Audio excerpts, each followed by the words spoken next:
And at nightfall the two angels came to Sodom. And Lot was seated at the way into the town, and when he saw them he got up and came before them, falling down on his face to the earth. And he said, My masters, come now into your servant's house and take your rest there for the night, and let your feet be washed, and early in the morning you may go on your way. And they said, Not so, but we will take our night's rest in the street.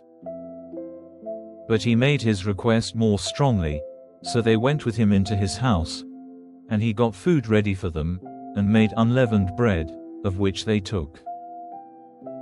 But before they had gone to bed, the men of the town, all the men of Sodom, came round the house, young and old, from every part of the town. And crying out to Lot, they said, Where are the men who came to your house this night? Send him out to us, so that we may take our pleasure with them. And Lot went out to them in the doorway, shutting the door after him. And he said, My brothers, do not this evil. See now, I have 2 unmarried daughters. I will send them out to you so that you may do to them whatever seems good to you. Only do nothing to these men, for this is why they have come under the shade of my roof. And they said, Give way there. This one man, they said, came here from a strange country, and will he now be our judge?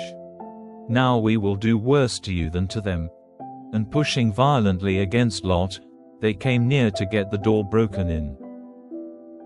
But the men put out their hands and took Lot into the house to them, shutting the door again. But the men who were outside the door they made blind, all of them, small and great, so that they were tired out with looking for the door. Then the men said to Lot, Are there any others of your family here? Sons-in-law or sons or daughters, take them all out of this place. For we are about to send destruction on this place, because a great outcry against them has come to the ears of the Lord, and the Lord has sent us to put an end to the town.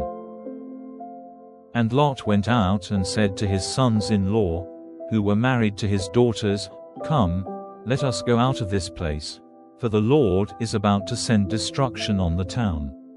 But his sons-in-law did not take him seriously. And when morning came, the angels did all in their power to make Lot go, saying, Get up quickly and take your wife and your 2 daughters who are here, and go, for fear that you come to destruction in the punishment of the town. But while he was waiting, the men took him and his wife and his daughters by the hand, for the Lord had mercy on them, and put them outside the town. And when they had put him out, he said, Go for your life, without looking back or waiting in the lowland. Go quickly to the mountain or you will come to destruction. And Lot said to them, Not so, O my Lord. See now, your servant has had grace in your eyes, and great is your mercy in keeping my life from destruction, but I am not able to get as far as the mountain before evil overtakes me and death. This town, now, is near, and it is a little one. Oh, let me go there. Is it not a little one? So that my life may be safe.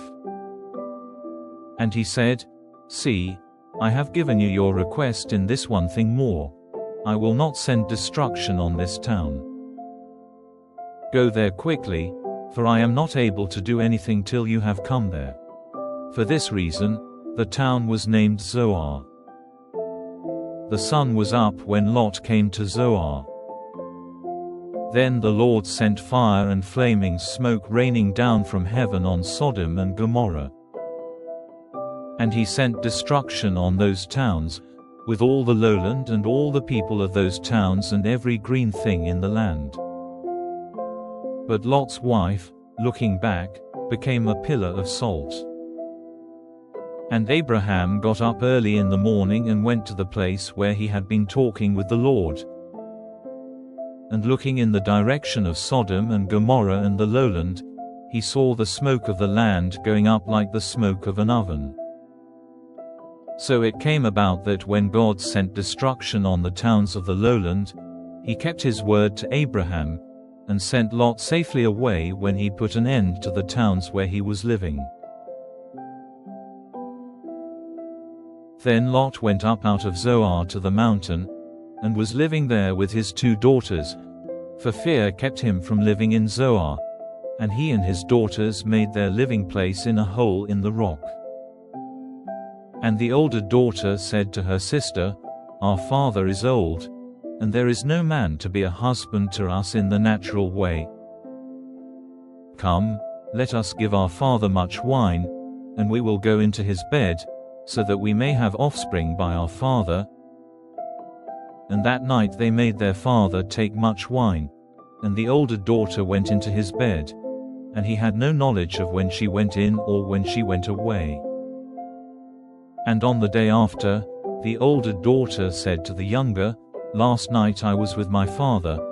Let us make him take much wine this night again, and do you go to him, so that we may have offspring by our father."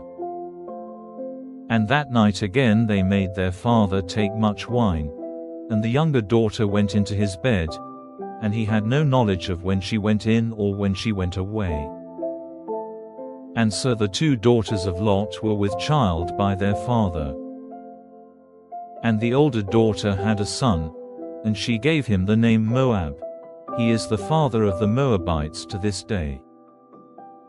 And the younger had a son and gave him the name Ben-Ammi. From him come the children of Ammon to this day.